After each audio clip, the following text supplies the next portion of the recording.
I forget how many years ago, several years ago, the Chinese were caught putting, I forget exactly what it was, but they're putting something in their baby formula.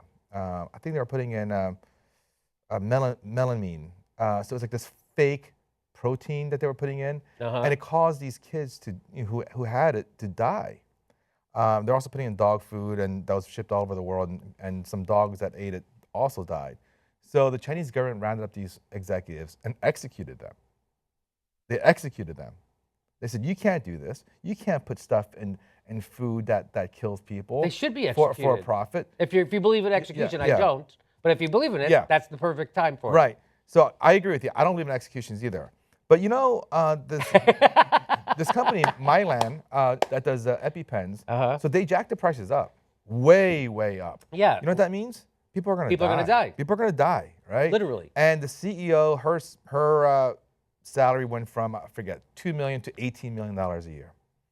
Wow. So she knows that the $16 million extra that she's getting is going to result in death. And she's okay with that. That's called... And we're okay with that. What do you got against making a profit, Steve? What do you have against capitalism? Because that's what it sounds like. It sounds like you don't really want a guy to make a profit. I mean, how are you supposed to make? How are you going to make a profit unless you kill a few people? Well, look, I mean, I know you're being facetious, but that's a fair point, right? So, what should her salary be? If she makes $2 million, well, some people are still dying. You can make it even cheaper.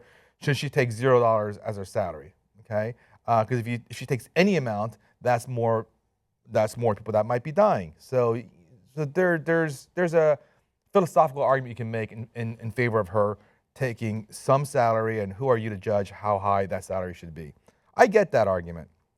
But, you know, maybe the government or someone can negotiate against those prices.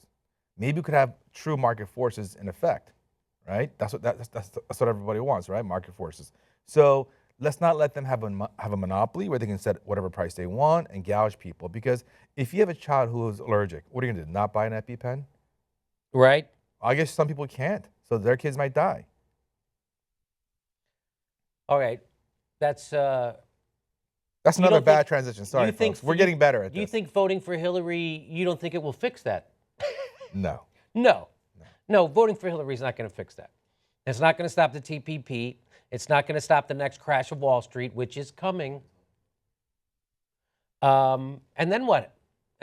So right now I'm going to show you a woman. I was watching Democracy Now! And her name is, I can't pronounce it, Kshama Sawant. Now Let me see the name. I'll pronounce it for you. See it? Yeah, I'll have to go with Kshama Sawant. That's what I said.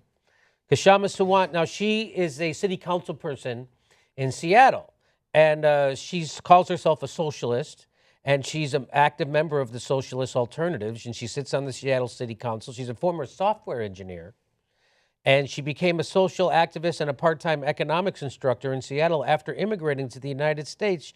She ran unsuccessfully for the House before winning her seat on the Seattle City Council. She was the first socialist to win a citywide election in Seattle since Anna Louise Strong was elected to the school board in 1916. Oh, it sounds like people are ready for a change. Sounds like people are ready for a change. And why do I want to tell you about this woman? Is because she was on and she was debating one of these mainstream establishment writers for The New Yorker. And then the woman from The New Yorker was saying, you have to vote for Hillary. You're not allowed to vote for a third-party candidate because Trump. Oh, my God. Imagine what will happen. Trump.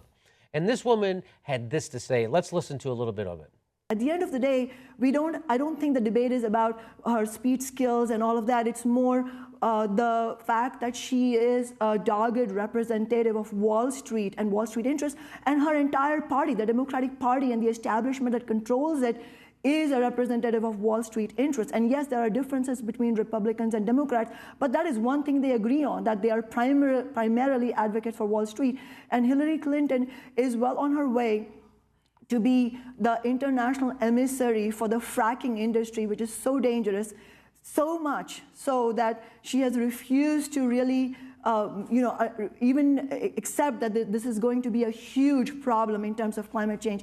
But But you look at the whole spectrum of issues. A lot of people think that, well, it's a woman leader and this is going to be important.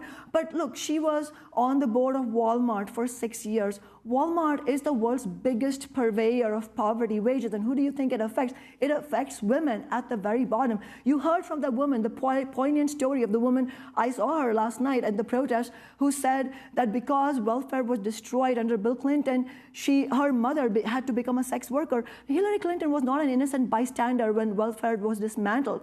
She actually played an active political role alongside Bill Clinton and the New Democrats. Now, as a feminist, I would have loved for her to have played an active role to shore up welfare, to make sure that women's living standards could have been improved. Unfortunately for us, she's playing a very active role as a woman, but as a defender of Wall Street. So we really need to get outside of that. And if people are looking for a woman to support, think about Jill Stein.